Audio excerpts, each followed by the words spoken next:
Pupi, ano nangyari? Ano kagamutin natin yan, tulpo yung ano mo. Nangyari sa tinga mo, aping nga nakiawag ka, apo na sa pusa ya. Tama ba tayo, halika, tingnan ko. Tingnan natin, aray ko, mang kalamot mo. Okay na.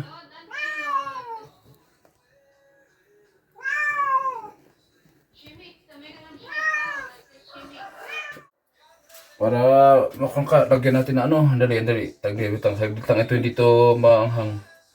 Dali, matutumba tayo dito. Lagyan natin ng ito, betadine. Povidone, iodine, betadine sand solution. Para hindi ka hindi siya ano. Tulpo, wait lang. Pag galing nga makiaway ka nga, ang laki-laki mong pusa tapos ikaw ang lagyan natin ka. Panasin natin sana huwag kang mangalmot, lagyan natin ng para kila baka mangalmot kayo, tuloy-tuloy niya Andre. Tuloy-tuloy ng kuko mo, baka bigla kang mangalmot sa akin. Okay na, sige na, okay na. Okay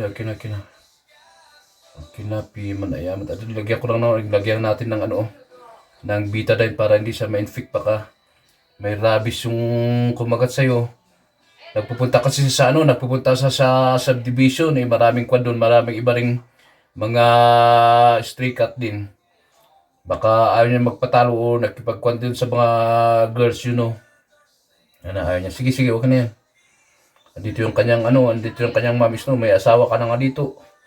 Pumunta ka pa dun. Wala na, okay na, Correct. Nangangahay ikaw. Sige na, okay na yan, garo. Apo, nagagalit ka. Wala, kinalmot tayo, buti hindi wala yung lakas ng kamay niya. Laki-laking pusa pa naman to. Sige na, okay na. Okay na yan. Inyat. Ang lakas-lakas mo pa naman. Sige na, okay na yan. Wala, iban si Tulpo. Nagagalit siya, baka masikit siguro yun. Masakit yung kanya, kaya nangangalmot siya. May asawa ka na nga dito kasi pumunta ka dun. Dami pang lamok dito sa nyo.